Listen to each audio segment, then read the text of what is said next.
Hello दोस्तों, आप सभी का स्वागत है आपके अपने यूट्यूब चैनल नॉलेजपुर पर। जैसा कि आप सभी जानते हैं कि अब आप नॉलेजपुर चैनल के सहयोग से 10वीं के सभी सब्जेक्ट की तैयारी कर सकते हैं, वह भी निःशुल्क में। आपको एक भी रुपया देने की आवश्यकता नहीं है, एक भी रुपया नहीं। और हमारे चैनल पर जो भी पढ़ाया जाएगा उनका आपको PDF भी मिलेगा। PDF आपको कहाँ मिलेगा? तो PDF मिलेगा आपको हमारे टेलीग्राम चैनल पर। जितनी भी वीडियो आप देखते हैं उन सभी वीडियो के डिस्क्रिप्शन में एक लिंक दिया जाता है, टेलीग्राम चैनल लिंक नाम से है। उस लिंक पर आप क्लिक कीजिएगा और आप हमारे टेलीग्राम चैनल पर पहुंच जाइएगा।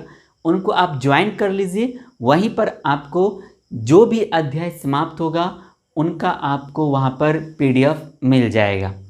हम लोग आज के वीडियो में पढ़ने वाले हैं इकोनॉमिक्स, और इकोनॉमिक्स का याद रखिएगा, यह अर्थशास्त्र का दूसरा अध्याय। कौन सा अध्याय? दूसरा अध्याय। पहला अध्याय पूर्ण रूप से समाप्त हो गया है। उनके लेक्चर 4 या 5 आए थे और बहुत ही डीप तरीके से समझाया गया है। आप देखिएगा तो आपको प्रश्न रटने की ज़रूरत नहीं, आप प्रश्न ढूंढिएगा कि इस अध्याय से और क्या बन सकता है। आप इतने अच्छे और सरल शब्दों में उस वीडियो लेक्चर में बताया गया है, समझाया गया है। और याद रखिएगा, ये सेकेंड चैप्टर का यह 5वां पार्ट है। कौन सा पार्ट है? तो 5वां पार्ट है। इनसे पहले इस अध्याय का भी 4 लेक्चर आ चुका है। तो आप घबराइए मत कि सर 40 मिनट 50 मिनट का लेक्चर है। नहीं, बिल्कुल नहीं। 10 से 15 मिनट या 20 मिनट से अंदर, या आप बोलिए 15 मिनट के आसपास का ही सभी लेक्चर है। आप एक वीडियो देखिएगा, आपका एक जो टॉपिक है ना वो 100% क्लियर हो जाएगा। मैं वीडियो का लेंथ इसलिए बड़ा नहीं कर रहा हूँ क्योंकि मुझे पता है कि अगर मैं बड़ा कर दूंगा, एक दिन में अगर मैं 3-4 टॉपिक कवर करूंगा तो हो सकता है आपको समझने में परेशानी हो। इसीलिए एक ही टॉपिक को हम कवर कर रहे हैं अभी, ठीक है। तो लास्ट वीडियो में हम लोगों ने पढ़ा था कि हम अपने देश में सकल घरेलू उत्पाद क्या है, कुल या सकल राष्ट्रीय उत्पाद क्या है, और शुद्ध राष्ट्रीय उत्पाद क्या है। मुझे नहीं लगता है कि आप जीवन में कभी उतना अच्छा पढ़े होंगे।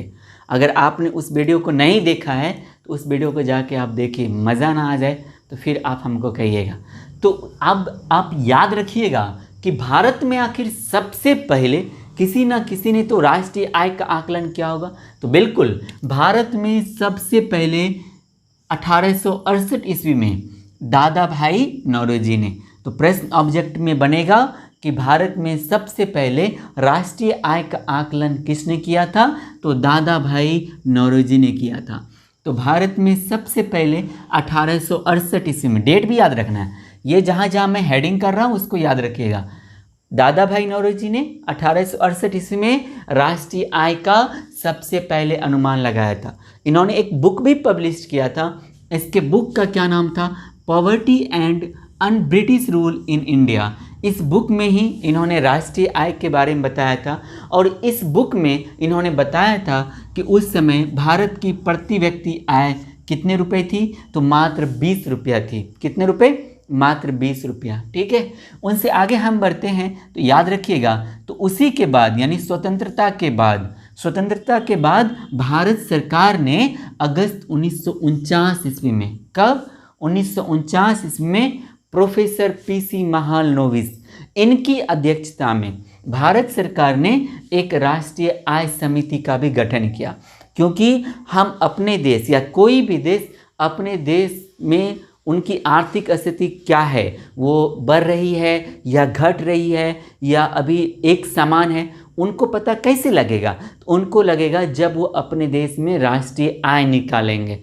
तो इसीलिए आज़ादी के बाद ही भारत सरकार ने 1949 में PC महालनोबिस की अध्यक्षता में पहला राष्ट्रीय आय समिति का गठन किया, जिसका उद्देश्य क्या था? तो राष्ट्रीय आय का अनुमान लगाना। आपसे प्रश्न बनेगा कि आज़ादी के बाद किसकी अध्यक्षता में राष्ट्रीय आय समिति का गठन किया गया था? तो आप क्या बोलोगे? PC महालनोबिस। उनके बाद प्रश्न ये बनेगा कि भारत में सबसे पहले राष्ट्रीय आय का अनुमान किसने लगाया था? तो दादा भाई नौरोजी ने लगाया था। कब लगाया था? 1868 ईस्वी में लगाया था। उनके बुक का क्या नाम था? तो उनके बुक का नाम था poverty and un British rule in India. उसमें उन्होंने प्रति व्यक्ति आय कितना बताया था, तो 20 रुपये बताए थे। कितने रुपए? 20 रुपये। अब देखिए, तो अब में हम प्रति व्यक्ति आय की बात कर रहे हैं, तो प्रति व्यक्ति आय पर कैपिटल इनकम, तो ये कैसे निकालिएगा? ये परिभाषा पूरा आपको 2 नंबर का प्रश्न बनेगा ये, कि प्रति व्यक्ति आय से आप क्या समझते हैं। तो आप क्या बोलोगे? राष्ट्रीय आय में देश की कुल जनसंख्या से भाग देने पर जो प्राप्त होता है उसे ही हम प्रति व्यक्ति आय कहते हैं। यानी पूरे देश की जितनी राष्ट्रीय आय है, उस देश की कुल जनसंख्या, मतलब उस देश में जितने व्यक्ति रह रहे हैं, चाहे वो अर्निंग कर रहा हो या नहीं अर्निंग कर रहा हो, उन सभी व्यक्ति से भाग देने पर जो भागफल प्राप्त होगा, हम उसी भागफल को प्रति व्यक्ति आय कहते हैं। समझ में आया? प्रश्न क्या बनेगा आपसे? प्रति व्यक्ति आय किसे कहते हैं? तो आप क्या बोलोगे? देश की कुल राष्ट्रीय आय में उस देश की कुल जनसंख्या से भाग देने पर जो भागफल प्राप्त होता है, हम उसे ही प्रति व्यक्ति आय कहते हैं। क्या आपको समझ में आया?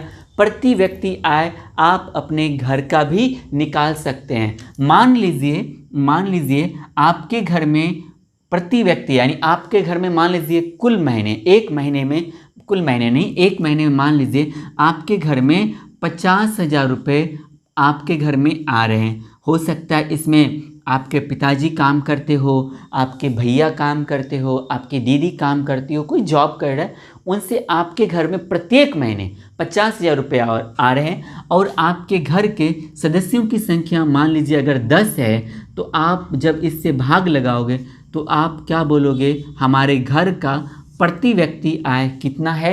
तो 5,000 रुपया है। क्योंकि 10 से भाग लगाइएगा। 10 क्या है? तो ये सदस्यों की संख्या है। ये क्या है? कुल अमाउंट है जो आपके घर में आ रहा है, उससे कुल घर के सदस्यों से उसकी संख्या से भाग देने पर, किसमें? कुल आय में, जितना रुपया आपके घर में आ रहा है, भाग देने पर जो प्राप्त होगा भागफल, वही क्या कहलाएगा? आपका प्रति व्यक्ति आय कहलाएगा। तो क्या आपका अब 1 नंबर या 2 नंबर कन्फर्म हो गया? एकदम कन्फर्म हो गया। पहले आपको परिभाषा लिखना है। परिभाषा क्या लिखिएगा? किसी भी देश की कुल राष्ट्रीय आय में उस देश की कुल जनसंख्या से भाग देने पर जो भागफल प्राप्त होता है, हम उसे ही क्या कहेंगे? प्रति व्यक्ति आय कहेंगे। प्रति व्यक्ति आय कैसे निकालिएगा? तो उसके लिए मैंने यहाँ पे लिख दिया है, राष्ट्रीय आय यानी नेशनल इनकम में देश की कुल जनसंख्या से भाग दीजिए, total population of the country, उनसे भाग दीजिएगा, जो भागफल प्राप्त होगा वही क्या हो जाएगा? आपका प्रति व्यक्ति आय हो जाएगा। मुझे उम्मीद है आप जीवन में कभी भी इसको अब नहीं भूलिएगा। तो आप अपने घर का प्रति व्यक्ति आय निकाल के नीचे कमेंट करके हमें बताइएगा, ठीक है? तो राष्ट्रीय आय की गणना ये एक टॉपिक है, इनको हम बहुत ही बारीकी से समझाएंगे। छोटा सा 2 लाइन मैंने बस इसमें ऐड किया है, इनके अगले वीडियो में हम इसी को समझने का प्रयास करेंगे।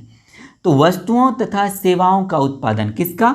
वस्तुओं तथा सेवाओं का जो उत्पादन, यानी रोजगार, यहाँ पर सेवा का मतलब है रोजगार जो सृजन हो रहा है, और वस्तु जो प्रोडक्ट कंपनियां बना रही है, फैक्ट्रियों में जो बनाया जा रहा है।